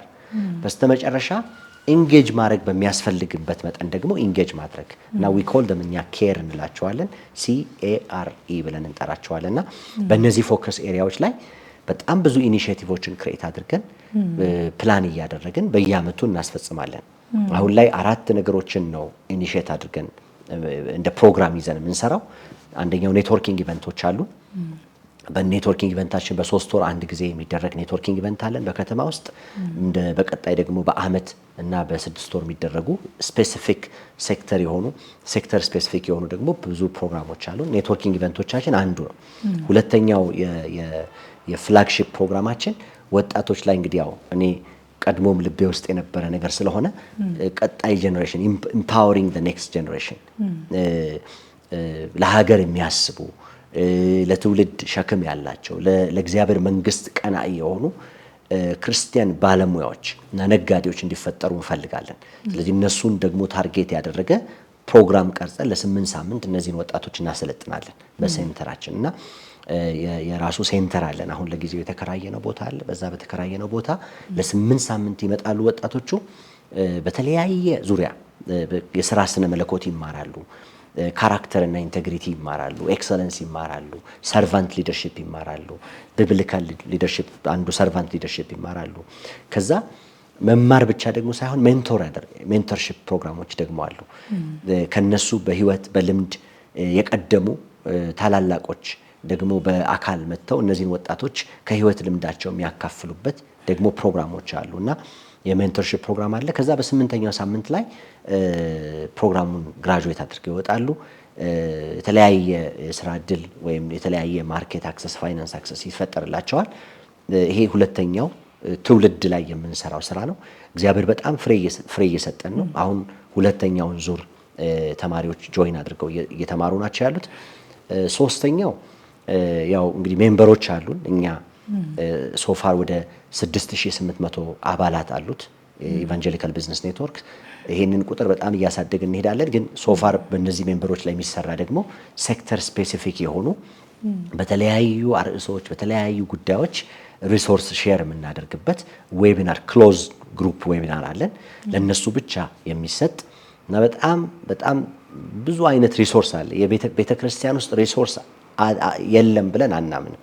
እግዚአብሔር በጣም ብዙ የሰጠን ብዙ ሰዎች አሉ። ፕሮፌሰሮች አሉ፣ ዶክተሮች አሉ፣ ልምድ ያላቸው በህይወት ምስክርነት ደግሞ የሚታወቁ አባቶች አሉ። ከነሱ በተለያየ ጉዳይ ላይ ደግሞ ህይወትን ልምድን ይካፈላሉ። አራተኛው እና የመጨረሻው ደግሞ የቢዝነስ ፎርሜሽን የምንለው ኮሚኒቲ ሌቭል ኢምፓክቶችን የምንሰራበት ደግሞ የኮርፖሬት ሶሻል ሪስፖንሲቢሊቲ የምንሰራባቸው ፕሮግራሞች አሉ። ከሚሽነሪዎች ጋር በተገናኘ ከድሆች አገልግሎት ጋር በተገናኘ ኦልሬዲ በእቅዳችን ይዘን ደግሞ ኤክስኪዩት እያደረግናቸው ያሉ ፕሮግራሞች አሉ። አገልግሎቱ ይሄን ይመስላል። የራሱ አደረጃጀት አለው። እኔ እዛ ውስጥ በቦርድ አገለግላለሁኝ። ከኔ ጋር አብረው የሚያገለግሉ በጣም የተወደዱ የቦርድ አባላት አሉ። ሶፋር 9 ነን የቦርድ አባላት። ሁሉም በህይወት ምስክርነታቸው በአገልግሎት በቤተ ክርስቲያን ውስጥ የታቀፉ እግዚአብሔርን ለማገልገል ባላደራንን ብለው የሚያስቡ አሉ። የበላይ ጠባቂ ወይም ይሄ አድቫይዘሪ ቦርድ ምንላቸው አሉ። በተለያየ ኃላፊነት ላይ ያሉ ከቅድሞ ክርስቲያን ነጋዴዎች ህብረት ከኛ ጋር የሚያገለግሉ አሉ። አባቶች ቮለንቲርስ አሉት። ከ75 በላይ ቮለንቲርስ በሀገር ውስጥ ያሉ፣ በውጭ ሀገር፣ በካናዳ፣ በአሜሪካ፣ በዱባይ፣ በሳውዝ አፍሪካ ከኛ ጋር አብረው የሚሰሩ ዲያስፖራውን የሚያስተባብሩ እዚህም ኢትዮጵያ ውስጥ ያሉትን የሚያስተባብሩ ቮለንቲርስ አሉን። ከ75 በላይ ቮለንቲሮች አሉን። የራሱ ጽህፈት ቤት ከፍቶ የራሱ ማሰልጠኛ ማዕከል ከፍቶ ነው የሚሰራው። እንደዚሁም 3 ስታፎች አሉት። ቋሚ የፉል ታይም ስታፎች አሉት። ሌሎቻችን ፉል ታይም አይደለንም፣ ግን በተፈለገን ጊዜ በዚህ ልባችን ውስጥ ስላለን አብረን እንሰራለን እና አገልግሎቱ ይሄን ይመስላል። ቲጂ ስለመጣሽ ደስ ብሎኛል። አንቺም በጥቂቱ ነጋዴ ስላደረግሽ እኔም ደስ ብሎኛል በእውነት። ለነጋዴዎች በጣም የሚራራ ልብ አለኝ። እኔ ያደኩበት ቤተክርስቲያን ፓስተሪ በጣም ለነጋዴዎች ይራራልና በሚኖሩ አዳር ጸሎቶች ለነጋዴዎች ተብሎ የሚጸለይ በጣም ሰፊ ሰዓት ተሰጥቶ ልዩ የጸሎት ርዕስ አለ። ምክንያቱም እነሱ ፌስ የሚያደርጉትን የሚጋፈጡትን ችግር እኛ እንጋፈጠውም ይለናልና እግዚአብሔር ልዩ ጸጋ እንዲያበዛላቸው፣ እግዚአብሔር አእምሯቸውን እንዲከፍት፣ እንዲጠበቁ፣ ጌታን ማክበር እንዲችሉ በስፍራ ሁሉ ብሎ በጣም በልዩ ሁኔታ እንደሚጸለይ ያውቃለሁ። እኔም አውቃለሁ፣ በጣም አውርቼው አውቃለሁ እና በነገራችን ላይ በጣም ትክክለኛ ሸክም ነው። ለምን መሰለሽ? ቅድም እንደነገርኩሽ እነዚህን ነጋዴዎች ወይም ሙያ ዓለም ላይ ያለን ሰዎችን በጣም ሁለት ኤክስትሪሞች የሚያስቸግሯቸው ናቸው። የመጀመሪያው ኤክስትሪም እንደምታውቂው ኢትዮጵያ ውስጥ እንደ ሀገርም ቢሆን አሁን የተለወጠ አስተሳሰብ ብዙ የለን። አሁንም ድረስ ነጋዴን የምናየው አጭበርባሪ፣ ሌባ፣ አምታች አድርገን ነው የምናስበው። የእድገት ስቴክ ሆልደር አድርገን አይደለም የምንሰራው። እንደ ኮንቴክስቱ አይደለም እንጂ በኢትዮጵያ የንግድ ሲስተም ውስጥ መንግስትና ነጋዴ እኩል ነው የሚያገኙት። ምክንያቱም ከእያንዳንዱ ቢዝነስ ላይ መንግስት ኢንተረስት አለው፣ ከእያንዳንዱ ነጋዴ ላይ ማለት ነው። ለምሳሌ በቫት የሚሰበስበው፣ በኢንካም ታክስ የሚሰበስበው፣ በዊዝሆልዲንግ የሚሰበስበው፣ በደሞዝ ገቢ ግብር የሚሰበስበው ታክስ በጣም ብዙ ነው። ፎር ዩር ሰርፕራይዝ ከአንድ ንግድ ላይ ከ50% በላይ ስቴክ የመንግስት ነው። አት ዘ ሴም ታይም ነጋዴውና መንግስት ግን የሚተያዩበት ነገር ሁልጊዜ የሌባና የፖሊስ አንዱ ሰዶ አሳዳጅ ነው ሆኖ የሚታየው ማይንድ ሴቱ ነው። ግን ስቴክ ሆልደር ናቸው ሁለቱም ለአገር እድገት የሚሰሩ አብሮ የሚሰሩ ናቸውና ይሄ ማይንድ ሴት በተወሰነ መልኩ መሻሻሎች አሉት። ግን ገና ብዙ ይቀረናል፣ ብዙ መቀየር አለብን ብዬ አምናለሁና ልክ እንደዚሁ ከሰኞ እስከ ዓርብ እንዲህ ሲታገል ይውላል ነጋዴው። በዚህኛው ደግሞ ይመጣና ቅዳሜና እሁድ ወይም እሁድ ደግሞ ሰንበት ሲመጣ ኃጢአተኝነት ይሰማዋል። ግመል በመርፌ ቀዳዳ ቢያልፍ ይሻላል ይባላል ባለጠጋ። ስለዚህ ድህነትን ፕሮሞት የሚያደርግ አይነት ስሜት ያለው ሴንስ ያለው ደግሞ ሌላ አስተሳሰብ ደግሞ ቤተክርስቲያን ውስጥ አለ። አዚፍ መንግስተ ሰማያት እንደማይወርስ የእግዚአብሔር አገልጋይ እንዳልሆነ በዚህ በኩል ደግሞ ይቆጠራል። ስለዚህ በጣም በዚህ በኩል ኩነኔነት ይሰማዋል፣ ኃጢአተኝነት ይሰማዋል። በዚህ በኩል ሌባ አጭበርባሪ የሚለው ስሜት ይሰማዋል። ኔግሌክትድ ነው ኮሚኒቲው እና ለዚህ ነው ሰዎች በጣም ሞር ኢንቮልቭ እያደረጉ በመጡ ቁጥር ቢዝነስ ውስጥ ከቸርችም እየጠፉ ነው የሚመጡት። ለምንድን ነው ብለሽ ስትጠይቂያቸው አብዛኛውን ጊዜ ችግራቸውን አንደርስታንድ የሚያደርግ የነሱን ስሜት የሚረዳ ፓስተር ወይም ደግሞ አገልጋይ ብዙ አያገኙ። በጣም የሚያሳዝነው ነገር ሁለቱም ግን ይሄ መንግስት ግብር ይፈልጋል፣ ፓስተሩ አስራት ይፈልጋል እና ተወጥረው ያሉ ናቸውና ይሄ በጣም መስተካከል ያለበት አመለካከት ነውና ኬር ልናደርግለት፣ ልንጠነቀቅላቸው፣ ልናገለግላቸው ከገንዘባቸው በፊት እነሱን ልንደርሳቸው ይገባል ብዬ በጣም አምናለሁ። ምክንያቱም እነሱ ናቸው መጀመሪያ ለቤተ ክርስቲያን ሀብት። ብዙ ነጋዴዎችን የማግኘት እድሉ አለኝና ብዙ ጊዜ ስጠይቂያቸው አስራታችንን ነው የሚፈልጉት፣ ገንዘባችንን ነው የሚፈልጉት፣ እኛን አይፈልጉንም ይላሉ። ለዚህ ነው ለትዳራቸው አይጸለይም፣ በጣም አታክድ ናቸው። ለመንፈስ ዓለም በጣም የተጋለጡ ናቸው። ያው ገንዘብ ታውቂያለሽ በጣም በመጣ ቁጥር አቅም የማግኘት ኮንትሮል የማድረግ አቅም አለው። ስለዚህ ለተለያየ አልባሌ ነገሮች በጣም የመጋለጥ እድል አላቸው። ምክንያቱም ገንዘብ ሊያደርግ የሚችለውን ነገር የማድረግ አቅም እያገኙ ሲመጡ እድሉን ሰይጣንም ያመቻችላቸዋል። ስለዚህ ይፈተናሉ። ስለዚህ በቤተ ክርስቲያናችን ውስጥ ያሉ በሙያቸው ወይም በንግድ ስራቸው የሚደክሙ የሚለፉ ሰዎችን በአግባቡ ህይወታቸውን፣ አገልግሎታቸውን፣ ቤታቸውን፣ ኑሯቸውን እያሰብን ለነሱ ልንተጋ ለነሱ ልናስብላቸው ይገባልና ሸክሙም አለኝ ማለት ነው። ሁለቱንም ሆኜ ስለማቅ ብዙ ልናግዛቸው ይገባልና ትክክለኛ ሸክም ነው ፓስተርሽ ያለው ለማለት ነው። እውነት ነው። ቤተክርስቲያን ደግሞ ከመጸለይም ባሻገር አንዳንድ ተግባራዊ እርምጃዎችንም ልትወስድ ይገባል የሚል እንደው ካንተ ጋርም በነበረን ንግግር ከቀረጻ ውጪ በነበረን ንግግርም ይሄንንም ሸክም ተጋርቻለሁኝ ካንተ። ቤተክርስቲያን ከጸሎት ባለፈ ደግሞ አንዳንድ ጊዜ ቤተክርስቲያን ውስጥ ያለ የሥራ አጥ ቁጥር ብዛት እንደው ስራን ከመስራትና እግዚአብሔር እጃቸውን ስራ እንዲባርክላቸው ከመፈለግና ከመጸለይ ይልቅ የባንክ አካውንታቸውን እና የባንክ ደብተራቸውን ይዘው ተአምራዊ ገንዘብ ለማግኘት የመሯሯጥን አይነት እንቅስቃሴ ስታይ በስራ ቀኖች የሚደረጉ ፕሮግራሞች አርብ ሙሉ ቀን፣ ሐሙስ ሙሉ ቀን፣ ሰኞ ሙሉ ቀን የሚባሉ ፕሮግራሞች መብዛታቸውን ስታይ በጣም አሳሳቢ ደረጃ ላይ እንደደረስን ማየት አያዳግትምና ይሄ ደግሞ እየፈጠረ ያለው ድህነትና እጥረት ሰዎች ወዳልተፈለገ አቅጣጫ ኑሯቸውን ለመምራት ወዳልተፈለገ አቅጣጫ በአገልግሎት ስም በማህበራዊ ሚዲያ ተጽዕኖ ፈጣሪነት ስም በተለያየ መንገድ የሚያስፈልጋቸውን ለመኖር የሚያስፈልጋቸውን ገንዘብ ለማግኘት እንዴት እየተጓዙ እንደሆነ ስታይ ትንሽ ወደ አስፈሪ አቅጣጫ እየሄድን እንደሆነ ያሳያልና እንደው ጉዳቶቹን ችግሮቹን ስታያቸው ምን አይነት እርምጃ ነው መወሰድ ያለበት? ቤተክርስቲያን መጸለይ አንድ ነገር ነው። መጸለዩም እንዳልከው ክፍተቶች አሉ። ነጋዴዎችን ተረድቶ ተግዳሮት አለባቸው እኮ ብሎ ራርቶ ለነሱ ከመጸለይ ይልቅ እነሱን መፍረድ፣ እነሱ ላይ መፍረድ እና ማኒፕሌት ማድረግ፣ እነሱ ጋር ያለውን ጥቅም መፈለግ አይነት ነገር ይታያል። መጸለይ ያስፈልጋል። ከመጸለይ ባሻገርስ እንደው ከማሰልጠን ከማስተማር ሰዎች በስራ ቀን ስራ እንዲሰሩ ከመልቀቅስ አንፃር እውነት ነው በጣም ኢምፖርታንት ነገር ነው። እኔ እንግዲህ አብዛኛው ነገር ማየው ምንድነው ወደ ኋላ ሄደን እስቲ የቤተክርስቲያንን ታሪክ እንመልክ የሚያሳየን ምንድነው ለምሳሌ በሪፎርሜሽን ዘመን የቤተክርስቲያን ታሪክን ስንመለከት እነ ማርቲን ሉተር እነ ካልቪን ያመጡትን ትራንስፎርሜሽን ስንመለከት በቤተክርስቲያን ታሪክ ውስጥ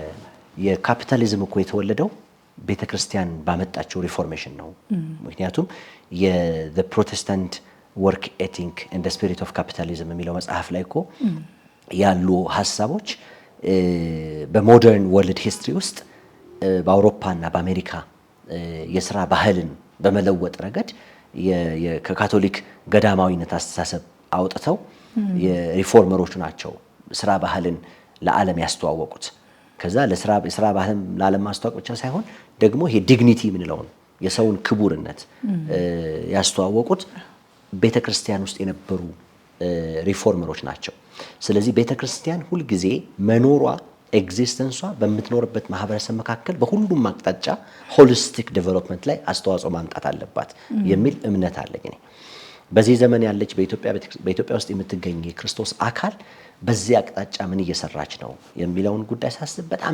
ያሳስበኛል እውነት ለመናገር do we really understand ማለት ቤተክርስቲያን ውስጥ የምናያቸው ዓለም ላይ የምናያቸው ችግሮች በሙሉ ይመለከቱናል ብለን እናስባለን ወይ ምክንያቱም ለምሳሌ በየዓመቱ ኢትዮጵያ ውስጥ ከ300,000 በላይ ልጆች ግራጁዌት አድርገው ከዩኒቨርሲቲ ይወጣሉ እነዚህ ልጆች ወደ ቤተክርስቲያን ተመልሰው ነው የሚመጡት ቤተክርስቲያን ውስጥ ያሉ ልጆች ናቸው ለነዚህ ልጆች የቀጣይ ህይወት መጻኢ ህይወት በተመለከተ የቤተክርስቲያን ድርሻዋ ምንድነው የሥራ ቁጥር መቀነስ ላይ የቤተክርስቲያን ድርሻ ምንድነው አሁን ያለው ይሄ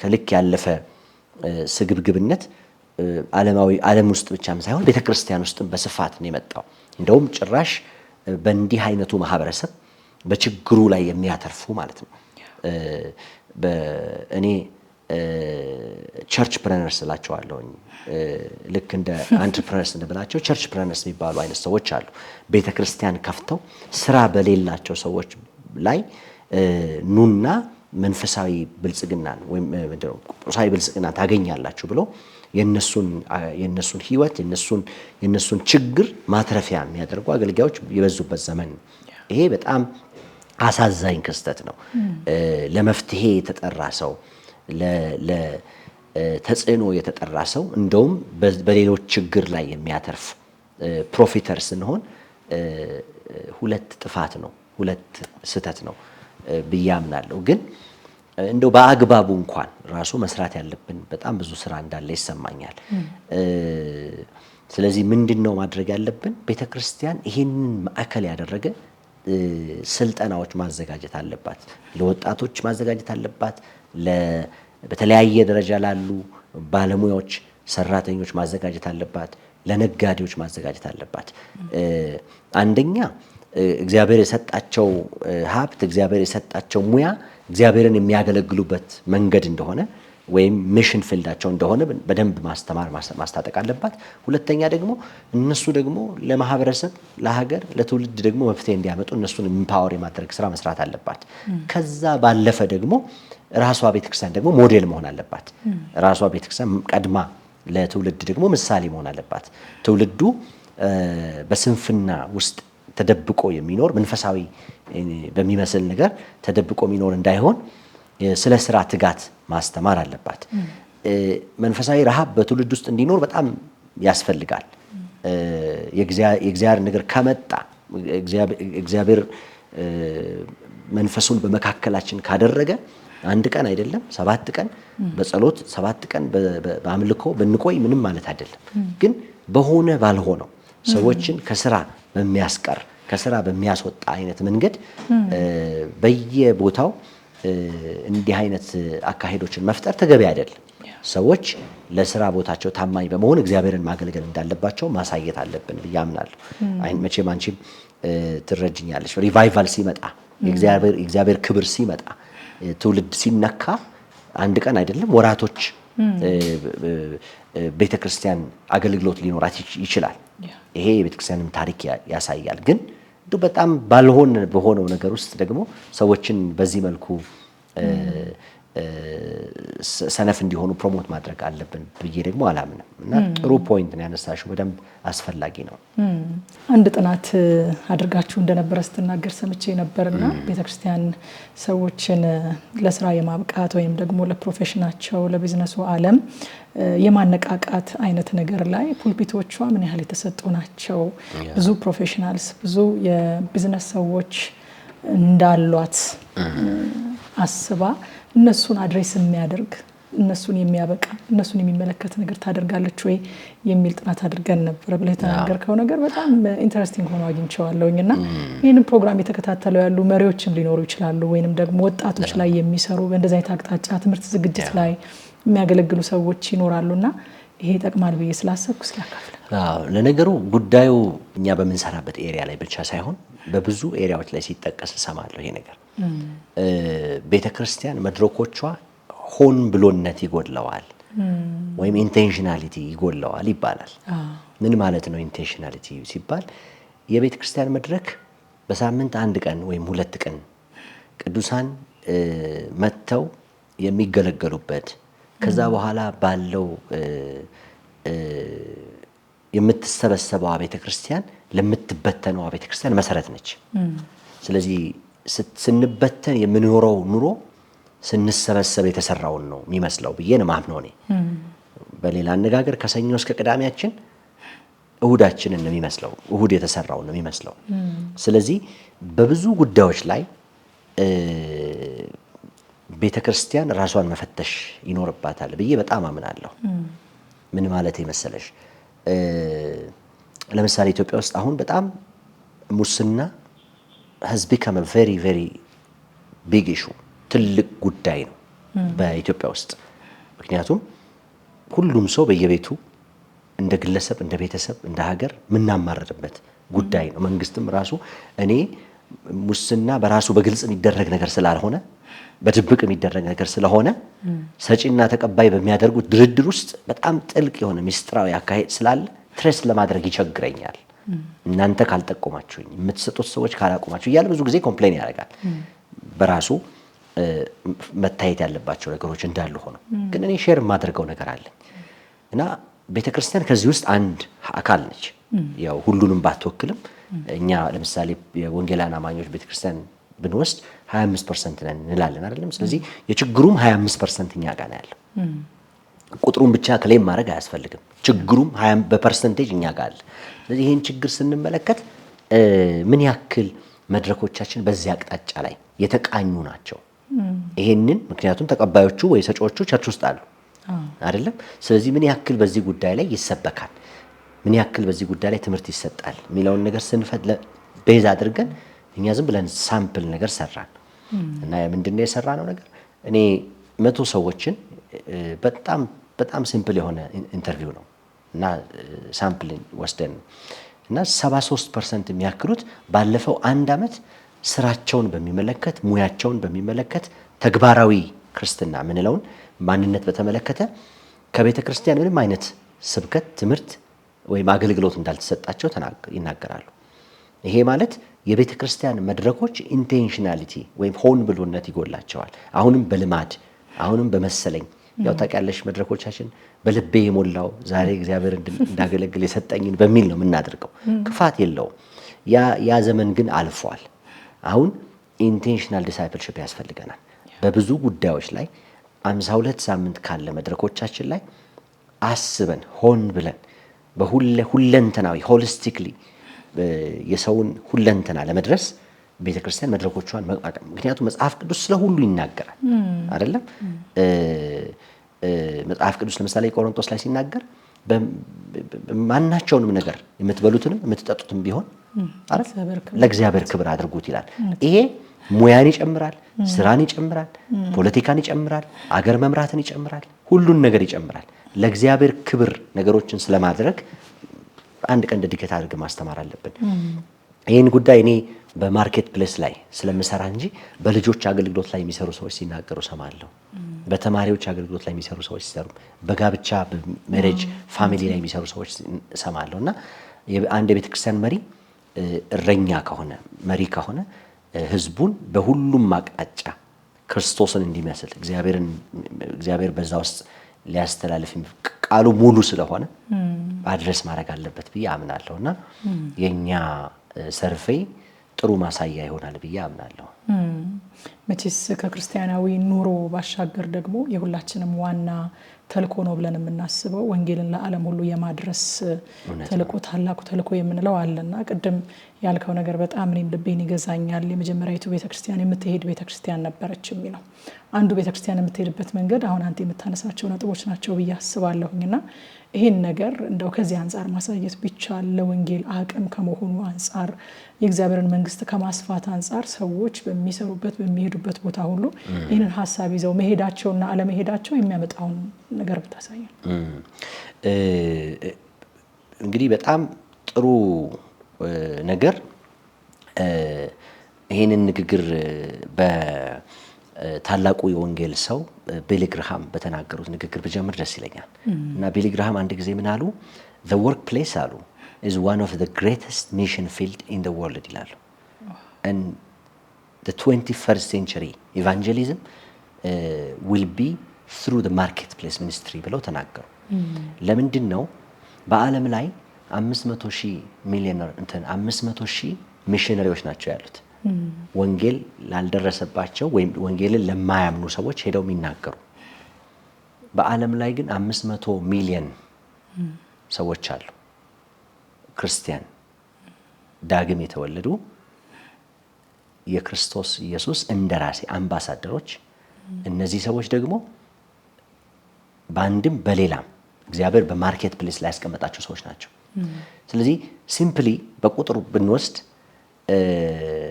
500,000 ሚሽነሪዎች እንዳሉ ሆነው የሚሽን ስራ እንዳለ ሆኖ ነገር ግን 500 ሚሊዮኖቹ በዚህ ማይንድ ሴት እንዲሰሩ ብናደርግ ዓለምን በክርስቶስ ኢየሱስ ለመድረስ ወይም በወንጌል ለመድረስ የትኛው የተሻለ ስትራቴጂ ነው? እንደ ቤተ ክርስቲያን ስታየው የተሻለ ስትራቴጂ የሚሆነው ወርክ ፕሌስን መጠቀም ነው። እዚህ ወርክ ፕሌስ ትልቅ የወንጌል ስርጭት መንገድ መሆን ይችላል። ይሄ ቁጥር በዓለም ላይ የሰጠውሽን ዳታ እንዳለ ሆኖ በኢትዮጵያ ውስጥ ደግሞ ባለው ብንወስድ ኢትዮጵያ ውስጥ በአጠቃላይ ቢደመር 50,000 ላይሆን ይችላል ሚሽነሪ ያለን 130 ሚሊዮን ህዝብ አለ። ኢትዮጵያን እንኳን ብቻ በወንጌል እንድረስ ብንል በ50,000 ሚሽነሪ መድረስ አንችልም። ነገር ግን በየመስሪያ ቤቱ በተለያየ ሴክተር እንኳን ብትወስጂው በንግድ፣ በአርት፣ በፖለቲካል ፖዚሽንስ ብትወስጂው በየቦታው ብዙ አማኞች ግን አሉ። ስለዚህ ወርክ ፕሌስ ኢቫንጀሊዝም የበለጠ ቢሰራበት ለወንጌል ስርጭት ወይም ለሚሽን ተልእኮ ስራ ደግሞ በጣም የበለጠ ዋጋ አለው ብዬ አምናለሁ። ለምን ምሳሌ ንግድን ብናይ ንግድ ትርፍ ብቻ አይደለም የሚፈጥረው፣ በራሱ የስራ እድል ይፈጥራል፣ ለሰው ልጅ ክብር ያመጣል፣ ዲግኒቲ ያመጣል። ብዙ ችግሮቻችን ከድህነት ጋር የተያያዙ ናቸው። ስለዚህ ስራ ሲፈጠር የሰው ልጅ ክብር ይመጣል። ያ ብቻ አይደለም ደግሞ በተለያየ መንገድ ሰዎች ስራ ሲፈጠርላቸው ቢዝነስ ሲኖራቸው እነዚህ ነገሮች ተስፋ ደግሞ ይፈጥራሉ። ስለዚህ የስራ እድል ይፈጥራል፣ ተስፋን ይፈጥራል። በተቻለ መጠን ይሄን ሲያደርግ አንድ የወንጌል ሚሽን ለመስራት እድል ይሰጣል፣ አቅም ይሰጣል።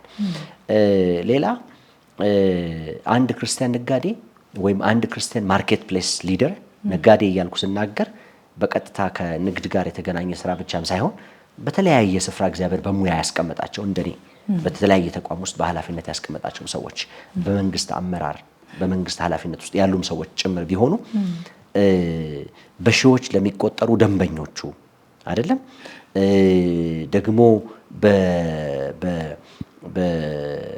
አብረውት ለሚሰሩ አጋሮቹ አብረው ለሚሰሩ ስቴክሆልደሮቹ እና ለሰፊው ህዝብ ለነዚህ ሁሉ ኃላፊነት አለበት።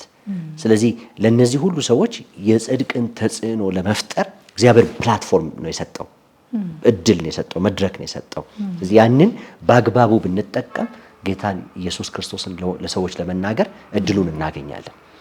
if we take it for granted ስራዬ የኔ የገንዘብ ማግኛዬ ብቻ ልጆቼን ማስተምርበት እኔ የምበላበት የምጠጣበት የምፈልገውን ነገር የማደርግበት ብቻ አድርጌ ከቆጠርኩ ግን ከወንጌል ስርጭት አንፃር እያየሁት አይደለም ሙያዬን ማለት ነውና ጥሩ ነገር ነው ያነሳሽው። ለወንጌል ስርጭት በጣም ትልቅ በር ይከፍታል ብዬ አምናለሁ። እኔ በአገልግሎት ዘመኔ በስራ አጋጣሚ ያገኘኋቸው ጌታ ኢየሱስ ክርስቶስን የነገርኳቸው ጌታን የተቀበሉ ወደ ቤተክርስቲያን ያመጣኋቸው በጣም ብዙ ሰዎች አሉ፣ በስም መጥቀስ የምችላቸው ሰዎችና ትልቅ ፕላትፎርም እንደሆነ አምናለሁኝ። እውነት ነው። ይሄ ዲቪዥን እንግዲህ ካንተ ጋር ደግሞ ከተነጋገርን በኋላ በጣም አንዳንድ ነገሮችን እያነበብኩኝ አስተውዬ እያየሁኝ ምን ያህል ከረጅም ዘመን ጀምሮ የነበረ ነገርና ግለሰቦችንም ወንጌልንም ደግሞ ቤተክርስቲያንንም እየጎዳ የመጣ ነገር እንደሆነ እያየሁኝ ነበረ። ግለሰቦችን የሆነ የዓለም አድርጎ ከቤተክርስቲያን የመነጠልና የማራቅ ከሁለት አንዱን ምረጡ የማለት አይነት ነገር አለው። ወንጌልን ደግሞ እንደ አገልጋይ የሚሽን ስፍራዬ ነው ብለው እንዳይቆጥሩና ራሳቸውን እንደ አገልጋይ እንዳያዩ ስለሚያደርጋቸው ወንጌልም ባሉበት ቦታ እንዳይደርስ እያደረገ ነው። ከዛ ባሻገር ደግሞ ቤተክርስቲያን በዚህ ዲቪዥን ምክንያት ደግሞ ልትጠቀምባቸው የሚገባትን ልጆቿ ውስጥ ያለውን ፖቴንሻልስ እንዳትጠቀም አልሆነችም ወይ? እንደምናውቀው በሀገራችን እንኳን አንዳንድ ቤተክርስቲያናት በሌላ ስራ መስክ ላይ የተሰማሩ ሰዎችን አገልጋይ አድርገው ያለመቀበልና በየትኛውም የአገልግሎት ኦፊስ ማዕረግ ያለመስጠት አይነት ነገር ይታያልና ይሄ ነገር ቤተክርስቲያን ብዙ አቅም ያላቸው ልጆቿን ወደ ውጭ እንድትገፋና በእነሱ ውስጥ ያለው ነገር እንዳትጠቀም አላደረጋትም ወይ? እንግዲህ አየሽ አስተሳሰብ አሁን በኢትዮጵያ ውስጥ ባሉ ዲኖሚኔሽኖች የተለያዩ አስተሳሰቦች አሉ። ሁሉንም ዲኖሚኔሽኖች የሚወክል ባይሆንም አንዳንዶቹ ዲኖሚኔሽኖች ይሄንን የማይቀበሉ አሉ። አንድ ሰው ወደ ሙሉ ጊዜ አገልግሎት ለመምጣት ከፈለገና ቤተክርስቲያን ኦርዴን እንድታደርገው ካስፈለገ ሙሉ ጊዜ መስጠት አለበት የሚል አስተሳሰብ ያላቸው ዲኖሚኔሽኖች አሉ። ይሄ አስተሳሰብ የመጣው ቅድም እንዳልነው ከፋፍሎ ከማየት ዓለማዊ መንፈሳዊ አድርጎ ከማየት ነው ብዬ አምናለሁ። ይሄ ተገቢም ነው ብዬ አላስብም፣ መጽሐፍ ቅዱሳዊም አይደለም። እንደኔ ሙሉ ጊዜ አገልጋዮችን እናከብራለን። እግዚአብሔር ሰዎችን ለሙሉ ጊዜ አገልግሎት ይጠራል። በመጽሐፍ ቅዱስ ውስጥም ሙሉ ጊዜያቸውን የሰጡ ሰዎች አሉ። ከ12ቱ ነገድ አንዱ ነገድ እድል ፈንታው እግዚአብሔር ነው የተባለው ሌዊ ነገድ አለ። በቃ ምንም እርሻ የለውም፣ አልተካፈለም፣ ራሱ እድል ፈንታ እግዚአብሔር ነው ተብሏል። ሐዋርያቱንም ስንመለከት ሐዋርያቱም ትተው ነው የመጡት ሙሉ ለሙሉ ከንግድ ወይም ከሙያ ቢመጡም ነገር ግን ሙሉ ለሙሉ ትተው ነው ጌታን የተከተሉት። ስለዚህ ሙሉ ጊዜ አገልግሎት የሚባለውን ነገር በጣም ሪስፔክት እናደርጋለን። ነገር ግን አንድ ሰው የተለያየ ጸጋ ቢገለጥበት ቢታይበት ግን ለምሳሌ የማስተማር ጸጋ፣ የእረኝነት ጸጋ ወይም እነዚህ የአገልግሎት ጸጋ ቢገለጥበት ቤተክርስቲያን ለዛ ጸጋ እውቅና ለመስጠት መስፈርት አድርጋ ሙሉ ጊዜን ግን ማቅረብ አለባት ብዬ አላምንም። ምክንያቱም ይሄ ከሆነ አይ ቲንክ ሁሉንም ሰው ወደ መድረክ ወይም ሁሉንም ሰው ወደ ሙሉ ጊዜ ከጠራን እግዚአብሔር በንግድ፣ በሕክምና፣ በትምህርትና በመንግስት ኃላፊነት ቦታዎች ላይ ሊፈጠር የሚፈልገውን ተጽዕኖ እየወሰንለት ነው ያለ ነው ማለት ነው። ስለዚህ ሰዎች በየትኛውም ኃላፊነት መስክ ላይ ባሉበት ቦታ እግዚአብሔርን በሰጣቸው ጸጋ እንዲያገለግሉ እነሱን ለይቶ እውቅና መስጠት በቤተ ክርስቲያን ውስጥ ሊደረግ ይገባል ብዬ አምናለሁ። ይሄንን የሚያደርጉ ዲኖሚኔሽኖች ቤተ ክርስቲያናት አሉ። ነገር ግን ደግሞ መስፈርት አድርገው ሙሉ ጊዜን መስጠትን የሚያደርጉ አሉ። እንደውም አንዳንዱ ነገር ከዚህ የተነሳ ቅድም አንቺ እንዳልሽው ልንጠቀምባቸው ሲገቡ ልንገለገልባቸው ሲገቡ ያጣናቸው በጣም ብዙ ሰዎች አሉ ብዬ አስባለሁ። እና አሁን አንዳንዴ እኔ ቤተክርስቲያን ለይታ በእኔ ውስጥ ያለውን ጸጋ አይታ እውቅና ባትሰጠኝ ኖሮ ብዬ አስባለሁ ምን ልሆን ይችል ነበር። ምናልባት አሁን ያለኝን ያክል ኮሚትመንት ላይኖረኝ ይችላል። ላገለግል እችላለሁ። ሹመቱ ያመጣልኝ ነገር ኖሮ አይደለም፣ ግን የቤተክርስቲያን እውቅና ግን የራሱ የሆነ ሚና አለው። ስለዚህ ብዙ አንዳንድ እንደውም እኛ አሁን የምንቸገርባቸው የሊደርሺፕ የችግሮቻችን ከዚህ የተነሳ ይመስለኛል በእነዚያ ዲኖሚኔሽን ውስጥና ሪቪዚት ማድረግ ያለብን ይመስለኛል። እኔ ሙሉ ጊዜን እንደ መስፈርት አይተን ሰዎችን ለአገልግሎት ወይም ለእግዚአብሔር ለሰጣቸው ነገር ባንቀባ ወይም ምንድነው ፖይንት ባናደርግ ብዬ እመክራለሁኝ። ሁሉንም ብታይ ለምሳሌ ዮሴፍን ብታይ ዮሴፍ የኢኮኖሚስት ነበረ። የአገርን ኢኮኖሚ የፈወሰ ሰው ነበረ። ዳንኤል የመንግስት ኃላፊነት ላይ የነበረ ሰው ነበረ። በአዲስ ኪዳን የምናውቃቸው እግዚአብሔር የተጠቀመባቸው ሰዎች ብዙ በኃላፊነት ስፍራ እያሉ ነገር ግን የእግዚአብሔር መንግስት ሰራተኞች ነበሩ። የመንግስቱ ነህምያን ብንል የአስተዳደር ቢልደር ነበር፣ ኔሽን ቢልደር ነበር እና እነዚህ ሁሉ ሰዎች ግን በአንድም በሌላም በነበሩበት ሙያ ውስጥ ለቀው አይደለም ካህን ሆነው ወይም ነቢይ ሆነው መቅደስ ውስጥ ገብተው አይደለም እግዚአብሔር የተጠቀመባቸው፣ ባሉበት ስፍራ ነው እግዚአብሔር የተጠቀመባቸውና ይሄንን ኢንካሬጅ ማድረግ ማስተማር፣ ይሄንን በጣም ፕሮሞት ማድረግ አለባት ቤተክርስቲያን። መሪዎች ደግሞ ኃላፊነት አለባቸው ብዬ አምናለሁ። እያደረጉ ያሉ ዲኖሚኔሽኖች አሉ። ምናልባት ሄዚቴት የሚያደርጉ ካሉ ደግሞ መልሰው ነገሩን ቢወያዩበት ብዬ አስባለሁ። አንድ ጊዜ አንድ ትልቅ ስብሰባ ላይ ተገኘሁኝና በቤተክርስቲያን ውስጥ ያሉ አገልጋዮች በሀገር ግንባታ ላይ በተለያዩ አቅጣጫዎች ላይ ብዙ ተጽዕኖዎችን ያመጡ ሰዎች የቤተክርስቲያን ልጆች ስማቸው ሲጠራና ፕሮፋይላቸው ሲነገር አይቼ እነዚህ ሁሉ ልጆች አሏት ቤተክርስቲያን፣ እነዚህ ሁሉ የኛ ወንድሞች ናቸው ብዬ በጣም ተደነቅኩኝና እንደውም ቀናሁኝ። የቤተክርስቲያን ፊት መሆን ሲገባቸው ፕሮፋይላችንን የያዙት ሌሎች ሰዎች ናቸው። ፕሮቴስታንት ተብሎ ወይንም ደግሞ ወንጌል አማኝ ተብሎ ሲታሰብ እኛን ወክለው ፊት ለፊት ላይ የሚታሰቡት ሰዎች ሌላ ናቸው። ከኋላ ግን በጣም ብዙ ተጽዕኖ ፈጣሪዎች፣ በጣም ብዙ አስተዋጽኦ ያደረጉ ሰዎች መኖራቸውን ሳይ እንደው ማቀየር ቢቻል እነዚህ ሰዎች ወደፊት ማምጣት ቢቻል እንደዚህም አይነት ሰዎች አሉ በእግዚአብሔር መንግስት ውስጥ ማለት ቢቻል ብዬ አሰብኩኝ። አንድ ጊዜ አንቺ አሁን ስትናገሪ ትዝ አለኝ። አንድ በጣም በከፍተኛ የመንግስት ኃላፊነት ላይ ያለ ሰው በአንድ አጋጣሚ በቤተክርስቲያን ወደ ተዘጋጀ መድረክ ላይ ይመጣል እና ወደዛ መድረክ ላይ መጥቶ ፕሮግራሙን ይካፈላል እና ፕሮግራሙን ሲካፈል በፕሮግራሙ ላይ የተጋበዙ በጣም የተወደዱ እኛ የምናውቃቸው የቤተክርስቲያን ሰዎች ነበሩ እና ቅድም ስታወሪ ነበረና ፕሮፌሰር አታላይን ፕሮፌሰር ዳንኤልን ያያል እና ከጥቂት ሳምንት በኋላ በአንድ ስብሰባ ተገናኘንና በጣም ይገርምሃል አለኝ። ምን ነው አልኩት። እኔ እኮ እናንተ እንደዚህ አይነት የተከበሩ የተወደዱ ሰዎች እንዳሏችሁ አላውቅም እና እኛ እኮ ስለ እናንተ ያለን መልክ እንደዚህ አይደለም፣ ለካ እንደዚህ አይነት ሰዎችም አሏችሁ። እኛ እኮ በየሶሻል ሚዲያው ማህበራዊ ድረገጹ ላይ የምናየው መልክ የሁሉም የወንጌላውያን ቤተክርስቲያናት መልክ ይመስለን ነበረ አለኝ እና የወንጌል አማኞች አንዱ መልካችን በማያምኑት ዘንድ እንዲበላሽ እንዲጠፋ ያደረገው ልጆቻችንን ደብቀናል፣ ሰዎቻችንን ደብቀናል እና በጣም ብዙ የተማሩ ማለት መማርን በጣም ዋጋ ኦፍኮርስ ዋጋ ቢሰጠውም የሚገባው ነው። ግን እኛ በትምህርት እየወጡ እንደሚቀልዱት አይነት አድርገው ነው የሚቆጥሩን። በጣም እውነተኛ ሰዎች እንዳሉን አያስቡም እና ጥሩ ነጥብ ያነሳሽው እውቅና ባለመስጠታችን አንዳንዶቹ ዘማሪዎች ናቸው። እንግዲህ አሁን ፕሮፌሰር አታላይ ዘማሪ መሆኑን ማን ያውቃል? በጣም ልብ የሚነኩ መንፈስን የሚያድሱ በጸሎት ተንበርክከሽ ከጌታ ጋር እንድትገናኙ የሚያደርጉ ዝማሬዎች ያሏቸው ሰዎች ናቸውና ነጋሽ ፈራውን ስታስብ እንደዚህ አይነት ትልልቅ አባቶች ያሏት ቤተክርስቲያን አትመስልምና አሁን ለስም ጠራን እንጂ እነዚህን ሰዎች በጣም በብዙ ኤሪያ በብዙ ዘርፍ በሕክምናው፣ በንግዱ፣ በሙያው በጣም በብዙ ኤሪያ የተከበሩ አባቶች እና ሰዎች ያሏት ነች ቤተክርስቲያንና ሲመስለኝ ይሄ ቅድም ያነሳሽው እውቅና ያለመስጠት